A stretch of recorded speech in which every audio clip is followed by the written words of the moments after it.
5 секундтық заңдылық. 5 секунд бұл өзіңізді өзгертетін уақыт. Біз таң атқаннан кеш батқанға дейін тынбастан шешім қабылдаймыз. Адамдар көбінесе өздерінің шешімдеріне байланысты шешім қабылдайды.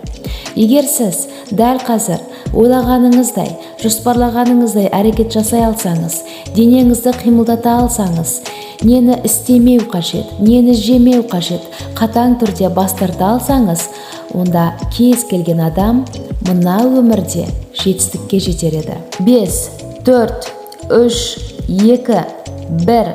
Ракетаның ұшуы 5 секунд екенін білесіз бе? Егер жасаймын деп ойлап отырған істі 5 секунд ішінде жасамасаңыз, онда өмір бойы жасай алмауыңыз да әбден мүмкін. Таңертең сағат шырылдаса, ояну керек екендігін барлығымыз білеміз. Бірақ сәлден соң тұрамын деп, сәл жатайыншы десеңіз, онда ми бізді азғырып қайтадан тәтті ұйқыға кетеміз. Біз осылай азғыруға алданған сәтте, біздің денеміз оянғысы келсе де, ми бізді ұйықтатуға сендіреді. Шаршап отырмын, 10 минуттан кейін, болмаса ертеңнен бастап жасаймын десеңіз, еш нәрсе өзгермейді. Осылай тағы да жата тұрайыншы десеңіз, онда сіздің бүгінгі күніңіз сәтсіз болып шатасып кетеді. Қазірден бастап сіздердің өмірлеріңізді өзгертетін 5 секундтық заңды айтатын боламын. Кереуеттен тұру керек деп ойлаған сәтте былай айтып көріңіз. 5, 4, 3, 2, 1. Кеттік.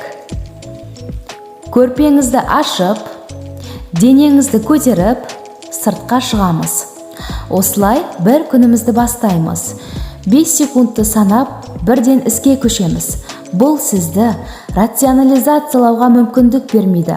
Сіздің көңіл күйіңізге не дәл сол сәттегі сезіміңізге бағынбай, іс-әрекет жасауға, қимылдауға көмектеседі. Егер біз осындай қарапайым заңдылықты шешім қабылдайтын сәтте сақтайтын болсақ, сіздің күніңіз ертегідей басталады.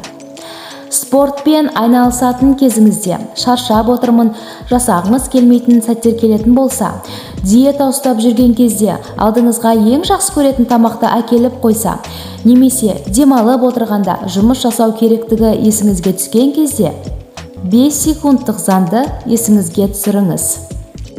5 секундтық ереженің авторы Мел Робинс оқырмандарына былай дейді. Дәл қазіргі сіздің сезіміңіз, сіздің арманыңызға немесе мақсатыңызға мүлдем сәйкес келмеуі мүмкін. Кез келген ойды есіңізге түскен уақытта жасайтын болсаңыз, онда мақсатыңызға жету оңайға соғады. Сол үшін сезім мен іс-әрекетті бөліп қарауды үйрену қажет.